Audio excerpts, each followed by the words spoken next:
Oke, ketemu lagi di Speedlit 38 ya. Udah banyak episodenya, tapi di sini spesial. Gue ngundang orang Indonesia yang lagi ada di New York.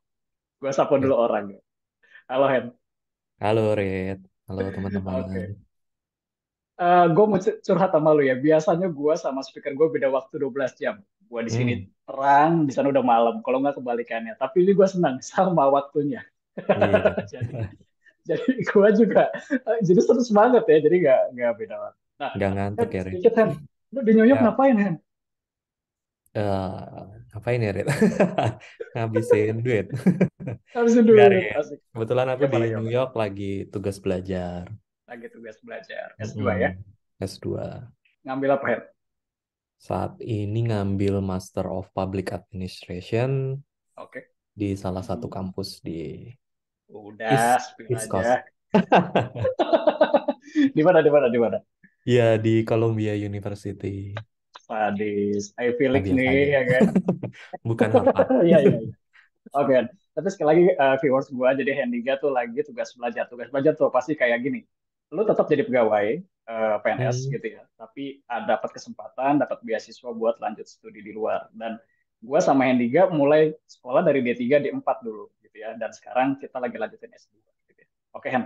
Gue bisa cerita lu panjang-panjang, gue udah kenal lu lama ya kan, dari tahun kapan kita waktu ketemu kan. Satu ya. kosan bareng pernah, ya kan? Tuh. Tapi gue biarin lu yang cerita siapa sih Hendiga Fuadila ini, oke?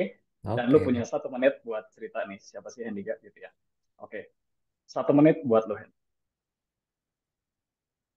oke. Halo teman-teman semua, sahabat Farid, ya, atau Farid lovers nih. Perkenalin teman-teman, nama saya Hendiga Fadila. Saya seorang PNS di Kementerian Keuangan bareng Farid di Direktorat Jenderal Pajak. Saat ini saya sedang menempuh kuliah S2 di Columbia University, ngambil jurusannya Master of Public Administration. Terus untuk spesialisasi itu saya ambil International Finance and Economic Policy dan konsentrasinya di Data Analytics and Quantitative Analysis. Ya terdengar serem tapi itu biasa aja, nggak ada yang spesial.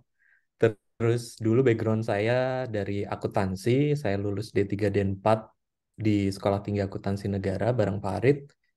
Tadi udah diceritain Farid, kebetulan kalau D3 kita belum pernah sama sekali sekelas ya, Rit. Tapi kalau D4 kita udah pernah. D3 justru Oke, kita sekosan. satu Nah, kosan sebenarnya banyak malah. yang mau diceritain nih tentang pas Tapi di kosan. pendek banget Ya, kan. udah habis sih. Aman Hen. Nanti biasanya habis cerita intinya itu speaker gue bisa cerita apa aja. Kita masih punya banyak waktu ya Oke. setelah cerita intinya tadi. Oke, Hen, thank you ya. Hmm. Intinya lu berangkat dari Tangerang Selatan Mhm. ke East Coast ya di US ya. Sekarang Ya, ya gitu. Itu sebuah di perjalanan yang Esko. panjang sih. Nanti kalau ada waktu kita kulik belah sana ya. Oke, Hem. Sekarang tadi lu sedikit nge-spill tentang public administration. Itu kan sebenarnya juga key point-nya adalah gimana manage publik gitu ya. Gimana Mhm. manage masyarakat dengan program-program gitu kan. Nah, gue penasaran kalau seorang Hendiga cerita leadership nih bakal cerita apa? Oke. Jadi begitu lo lihat timernya artinya lu mulai. Siap? Oke. Oke. Speed lead ala Hendiga. Ya, kalau kita bicara masalah leadership atau kepemimpinan, buat saya ini topik yang agak berat karena pengalaman dan jam terbang saya masih sangat kurang gitu loh. Nggak seperti Farid yang udah autopilot masalah leadership ini kan. Jadi di sini saya bukan bermaksud untuk menggurui teman-teman, jadi sekedar sharing. Kalau bicara masalah leadership, saya tuh jadi teringat masa ketika saya D4 dulu gitu. Di sana kita dapat materi namanya leadership, yang ngajar itu kebetulan mantan Menteri Energi dan Sumber Daya Mineral Bapak Sudirman Said. Nah, dari beliau tuh saya banyak sekali belajar eh, hal-hal tentang leadership, bagaimana dia menjadi seorang menteri, apa saja yang dilakukannya, bagaimana ia mengambil kebijakan seperti itu. Dan yang saya ingin bagikan itu masalah integritas. Jadi beliau bercerita gitu ketika eh ya gimana? Bentar ya. Jadi Nggak apa-apa. ya, Take jadi your time. banyak dari kita mungkin sudah abai ya terkait masalah integritas ini. Leader yang cerdas, kreatif itu saat ini tuh banyak. Tapi orang yang masih teguh memegang integritas itu bisa dibilang sudah mulai berkurang. Ketika kita dihadapkan gitu dengan situasi untuk memilih apakah kita akan mempertahankan posisi atau jabatan kita atau akan mempertahankan integritas kita, itu sudah banyak orang yang saat ini lebih mementingkan posisi dan jabatan mereka. Mereka bisa bilang ini posisi udah saya perjuangkan sejak lama nih. Masa iya kita mau melepasnya gitu aja? Udahlah nggak apa-apa, kita dikit-dikit fleksibel lah masalah integritas itu. Nah, ini salah satu pernyataan yang salah. Jadi Pak Dirman berpesan itu integritas atau kejujuran itu harga mati bagi seorang pemimpin. Dan dia juga berpesan satu lagi nih, Red. Aduh, offset sedikit nggak apa-apa ya. Nggak apa-apa, silakan nanti. Jadi ketika dulu dia berpesan, jadilah seorang pemimpin yang dapat memperkuat orang-orang yang ada di sekitar kita. Dan janganlah menjadi seorang pemimpin dengan mengkerdilkan orang lain, dan dengan hal tersebut kita menjadi terlihat istimewa atau terlihat ya menonjol di antara yang lain. Menonjol. Nah, Oke, itu ada istilahnya, cuman aku agak lupa. siap. Oke, Sebenarnya masih ada lagi yang mau diceritain, tapi ternyata oke. offset ya. Oke. Oke, nggak apa-apa ya. Nanti sambil jalan ya, kalau begitu Ya, gue ada pertanyaan dan lu bisa kaitin ini langsung gas aja, oke? Biar oke. yang lu udah siapin bisa tersampaikan. Oke, thank you ya. Sebelumnya buat part pertamanya, ini lu bisa aja ya bikin orang penasaran. Sebenarnya apa ada lagi nih yang kedua? Jadi orang nungguin apa yang kedua. Ya, nanti kita coba kulik lagi. Kan, Ya. gue masuk dulu sebelum ke 2 menit gue.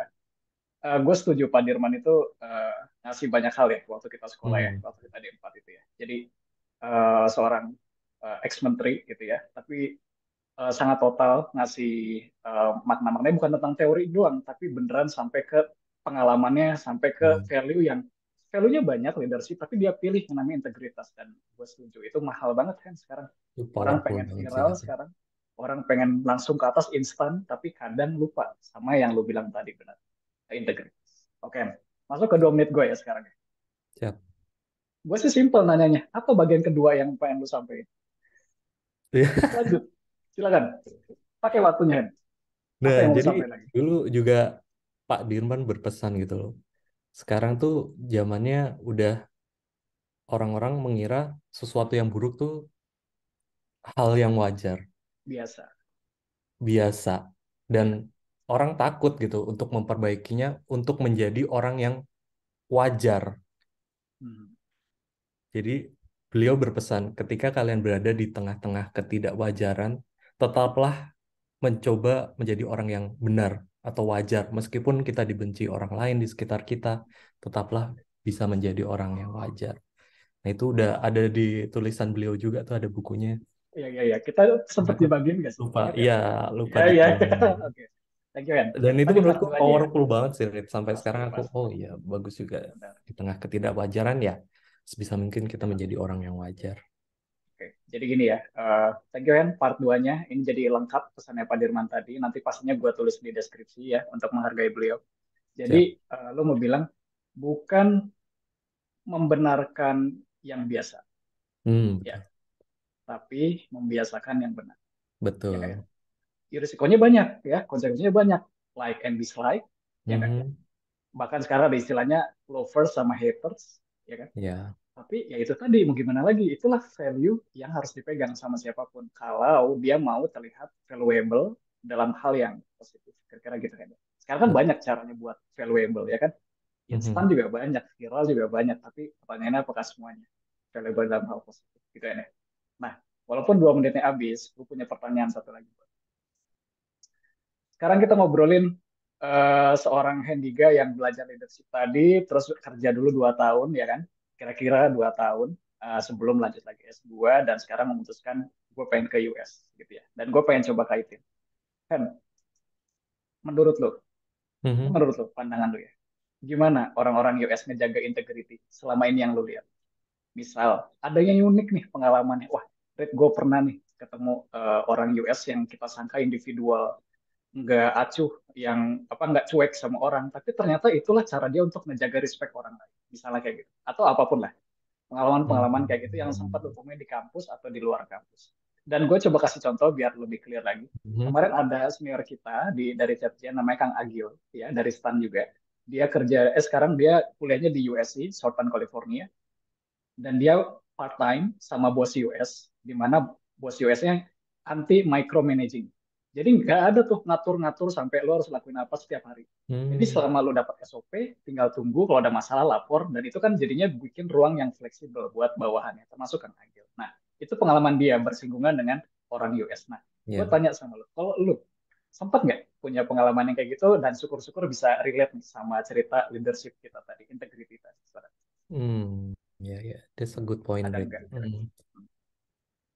Kebetulan kalau aku kan belum ada pengalaman Hmm, bekerja di US ya, jadi US ya, iya. nggak tahu Mungkin di masalah kampus mungkin. integritas di Hmm, dalam eh, pekerjaan. Tapi kalau di hmm. dunia akademis, saya Akademis, rasa oke. sih mereka benar-benar memegang teguh Nah, itu oke. namanya integritasnya gitu. Mereka, Integritas. Oke, ya sebagai contoh ya nggak nyontek itu kan udah, betul. Cheating ya, ya di cheating kan investigasi. benar-benar di apa ya, Keras ya hukumannya keras ya. di sini kan. Pasti, Kita pasti. eh, ngutip sesuatu dari jurnal aja Betul. harus Harus. diparaphrase Harus. kalau enggak kan. Iya, iya. Kalau enggak kena Kena itu plagiarism ya. plagiarisme. Plagiarism, oke. Itu benar. Itu sangat kencang di dunia pendidikan Hmm, di sini. kalau Gua di juga dunia nulis kerja assignment. belum ada sih, Rit. Belum ada ya, oke siap, nggak apa-apa. Nah, mungkin agak yang lebih ringan lagi di sini. Orang-orang Hmm. penasaran, negara banyak buat tujuan studi. US banyak tujuan studi. Sama ini aja, lo aja di New York, gue di Kentucky. Gitu. Udah, cerita sama viewers gue, kenapa lo memilih Columbia buat lanjut studi Nah, MBA? wah, pertanyaan menarik nih. Coba, coba. Sebenarnya ini lucu sih alasan saya ke Columbia ini. Oke, Karena oke. saya nggak mau nanti lulus pakai toga warna hitam. Simple. Karena Columbia Iya, iya. itu Udah pernah ya? regalianya biru. Dan menurut saya Biru. keren aja gitu loh. Iya, iya, iya. Dan ya Oke. karena di New York kita bisa Iya, sekalian ya. explore banyak hal di New York. Betul, betul. Hmm. Kota wisata, kota ya Betul. buat hiburan. Iya, Masa sekolah mau ya. sekolah capek-capek nggak ada hiburan kan Gak nggak ada enak. hiburan. Makanya saya pilih New York. New York ya, oke. Terus Hmm.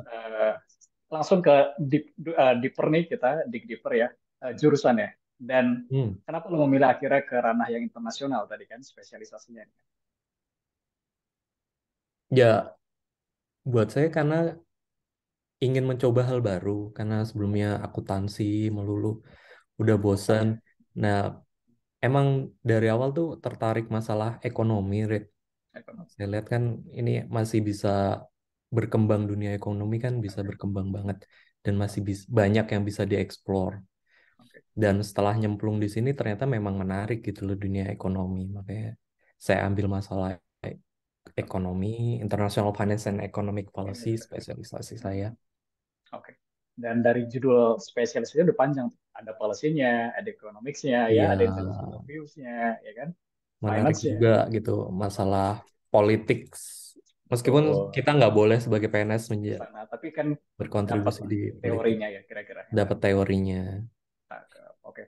Kan intro udah, terus tadi kita cerita tentang key point-nya kalau dari lo adalah integritas yang Hmm. gue suka nih lo angkat lagi karena jujur aja jarang banget yang ngomongin hal ini.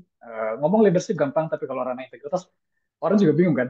Apakah gue udah berintegritas dengan baik gitu? Makanya mungkin itu Ya, salah satu alasan orang nggak sering sharing itu karena dia juga mungkin masih belajar. Tapi gue suka lo sama. reminder nih. Sama. Saya Iya, juga tapi belajar yuk makanya sekaligus sama. mengingatkan. Betul, jadi reminder ya Hen ya. Dan gue Ya. setuju. Yang kita tadi sama-sama ulang lagi di sini biar viewers juga paham bahwa semua hal bisa terjadi instan di era sekarang. Apapun itu gue akuin. Tapi yang namanya integritas itu harus dibangun pelan-pelan, menurut gua. Harus Betul. dibiasakan, ya kan? Karena sekali lagi kita harus sepakat ya, membiasakan yang benar, ya, bukan membenarkan yang biasa. Bukan apa-apa, kasihan kitanya kalau sampai tidak punya integritas, ya nggak sih ya? Betul. Gitu. Oke, kan terakhir nih mungkin ada yang lo mau sampaikan ke gue sebagai konklusi. Mungkin lo mau apa namanya ngasih keyword terakhir, key point terakhir, dan nanti habis ini Hmm. baru kita. Silakan. Ya, mungkin buat penutup, ini saya masih suka kemana-mana saya bawa quote ini. Ini quote dari Bung Hatta gitu kan. Wow. Jadi kurang cerdas itu dapat diperbaiki dengan belajar, kurang cakap itu dapat dihilangkan dengan pengalaman, namun tidak jujur itu sulit diperbaiki. Jadi pesan saya untuk teman-teman, kalau kalian nanti jadi pemimpin tuh jangan minder kalau kalian kurang cerdas ataupun kurang kreativitas, karena itu semua tuh bisa diperbaiki, bisa dipelajari dari sedikit demi sedikit nanti akan bisa meningkat. Tapi ketika kalian sudah berada di posisi atas, jangan lupa untuk selalu menjunjung tinggi integritas dan berlaku jujur dimanapun kita berada. Mungkin itu masih relate sih sampai dengan saat ini Betul, makanya. betul, betul sih, benar. Tidak jujur itu sulit diperbaiki. Itu benar Hmm. sih, itu benar banget.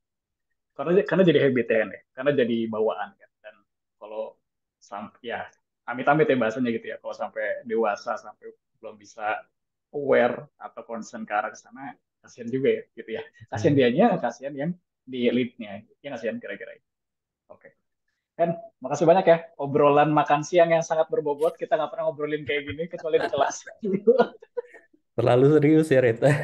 Tapi enggak, tapi maksud gue ini gue senang ya kan, karena kan jadi Ya, gue jadi tahu apa namanya Hendiga dengan apa namanya apa yang ada di kepalanya, dan ini manfaat pastian bukan buat gue doang, remindernya bukan buat gue doang tapi buat yang nonton gitu kan ya. amin. Oke, happy weekend kan ya Happy sama weekend, keluarga di sana. Rit. Kalau mau ada agenda apa di sana, take your time ya, have fun, dan sekali lagi makasih Thank buat you. waktu dan sharing. Oke. Sama-sama. Oke, viewers juga sekalian dulu untuk episode kali ini. Sampai ketemu di episode selanjutnya. See you guys.